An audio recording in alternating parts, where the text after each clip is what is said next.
Bismillah ar-Rahman ar-Rahim. In the name of Allah, the Gracious, the Merciful. You've probably already said these words today.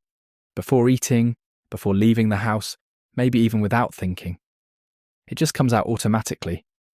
Bismillah. But if I asked you right now, what are you actually saying?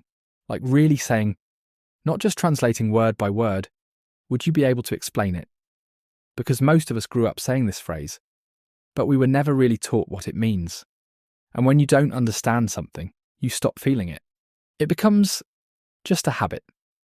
So in this video, I want to slow it down with you, not in a complicated way, just simply, what does Bismillah actually mean? And what are you really saying every time you say it? The particle be in, when used together with ism, carries several meanings, but here it most appropriately means with. Therefore, the expression bism can be understood as with the name of. In Arabic usage, certain verbs are understood to come before it, such as ikra, aqra'u, naqra'u, ishra, ashra'u, or nashra'u. Because of this, the phrase Bismillah can be understood in multiple ways. Begin with the name of Allah, recite with the name of Allah, or I or we begin with the name of Allah. And similarly, I or we recite with the name of Allah. In translation, however, it is rendered as in the name of Allah, which is a more familiar form. The word ism, name, derived either from wazm, a mark, or samu, height, refers to a name or an attribute. In this context, it carries both meanings. Firstly, it refers to Allah, which is the personal name of God. Secondly, it points to Ar-Rahman, gracious, and Ar-Rahim, merciful, which are his attributive names. The name Allah is the name of the Supreme Being, who possesses all perfect attributes and is free from every defect. In the Arabic language, this word is never used for anything or anyone else. No other language has a truly distinct and exclusive name for the Supreme Being in the same way. Names used in other languages are usually descriptive or attributive, and may even be used in plural form, but the word Allah is never used in the plural. It is a simple, independent name, not derived from another word, nor is it used as a descriptive term. For this reason, since there is no exact equivalent in English, the original name, Allah, has been preserved throughout the translation. This understanding is supported by leading authorities of the Arabic language. Lane states, Allah, according to the most correct of the opinions respecting it, is a proper name, applied to the being, who exists necessarily by himself, comprising all the attributes of perfection, the al being inseparable from it. The names Ar-Rahman, gracious, and Ar-Rahim, merciful, both come from the same root Rahim, which conveys meanings such as showing mercy, kindness, goodness, and forgiveness.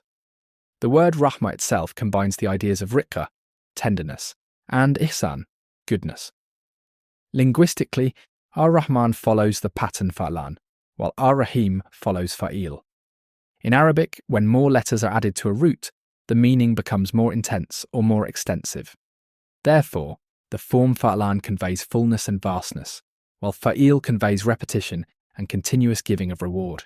Because of this, Ar-Rahman represents a mercy that encompasses everything, a universal and all-encompassing mercy, while Ar-Rahim represents a mercy that is more specific, shown repeatedly and especially as a response. In light of this, Ar-Rahman refers to one who shows mercy freely and abundantly to all creation, without any condition or effort on their part, whereas Ar-Rahim refers to one who shows mercy in response to human actions, granting it generously and repeatedly. The first attribute applies only to God, while the second can also be used in a limited sense for human beings. The mercy of Ar-Rahman extends to all creation, both believers and non-believers, while the mercy of Ar-Rahim is mainly directed toward the believers. It is reported that the Holy Prophet, peace be upon him, said, Ar-Rahmanu Rahmanu d-dunya, wal-akhirati Ar-Rahimu, Rahimu l-akhirah. That is, the attribute Ar-Rahman generally relates to this life, while Ar-Rahim relates to the life to come. This means that this world is primarily a place of action, while the next world is a place where actions are rewarded. Thus, the attribute Ar-Rahman of God provides human beings with everything they need in this life, even before they act or deserve it, even before they are born. In contrast, the attribute Ar-Rahim brings about the results of actions in the life to come. Everything we enjoy in this life is, in reality, a favour from God given freely and beforehand, whereas the blessings of the next life are given as a result of what we have done. In this way, Ar-Rahman is the one who gives gifts before action, and Ar-Rahim is the one who grants rewards after action. So next time you say, Bismillah, don't rush it. Just take a second and actually think about what you're saying, because you're not just starting something, you're starting it with Allah.